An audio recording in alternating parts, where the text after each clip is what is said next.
Hey, this is Jimmy. Who's this? Jimmy's President Joe Biden. Oh, hey, Mr. President. How are you? Jimmy, I'm relieved.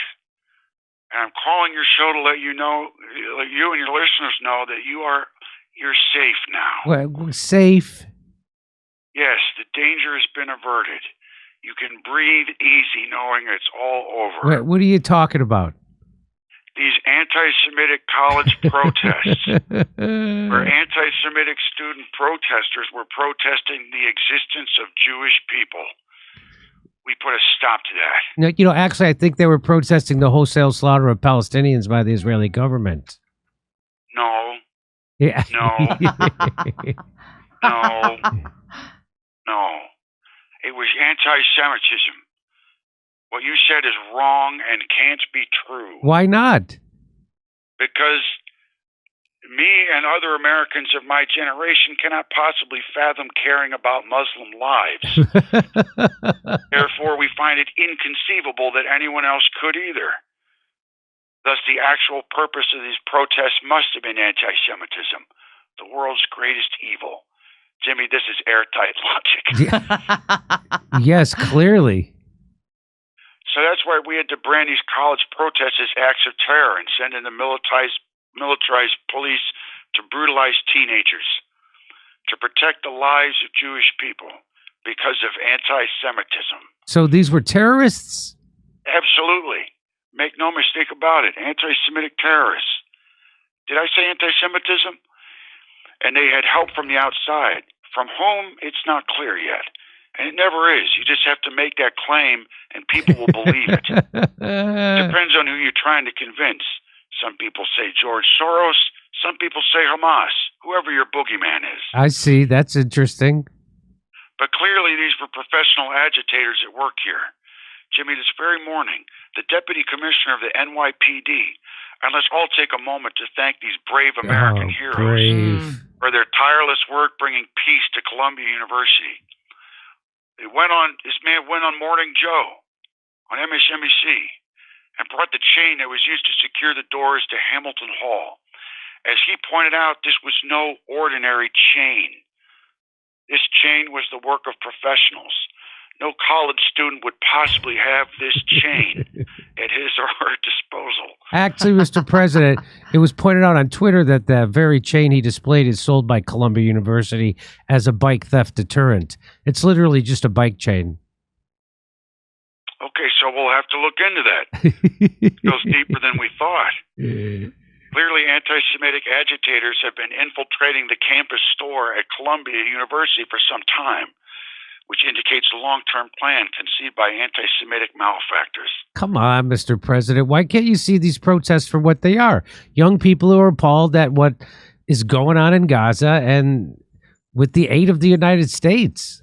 Because that would make them right. Yeah. And I will not allow that.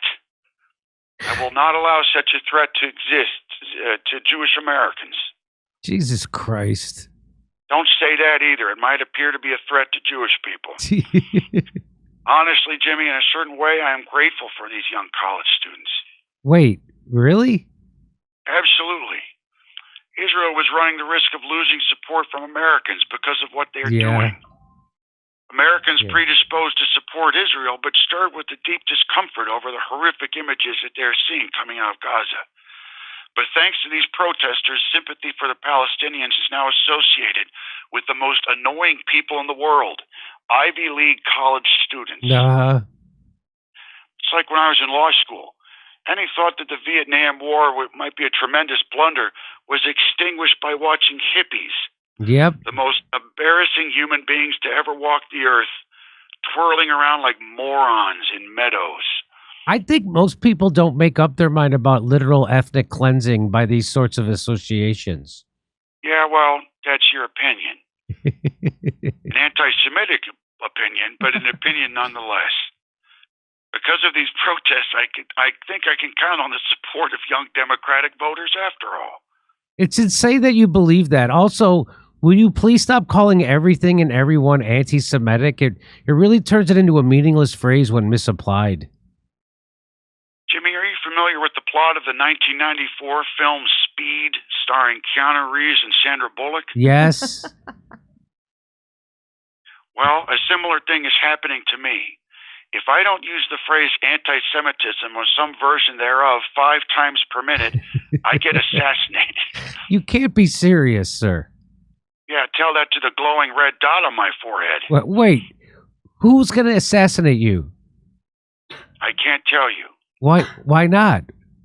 Because then this sketch would actually be anti-Semitic. And neither of us want that. I think you can understand the situation I'm in. Also, I would get shot in the head. Okay, I see. So you know what? Let's just say Hamas. That way everyone's happy. Hamas are the ones threatening to assassinate me. Anti-Semitism. So let's just keep Hamas happy and calm. Anti-Semites. I'll let you go for now, and I'll talk to you maybe next week, okay? Okay, goodbye, Mr. President. Hey, come see us do a live show. We're going to be in Denver, Colorado, May 11th. Los Angeles, California, doing a live panel show with a celebrity panel and video.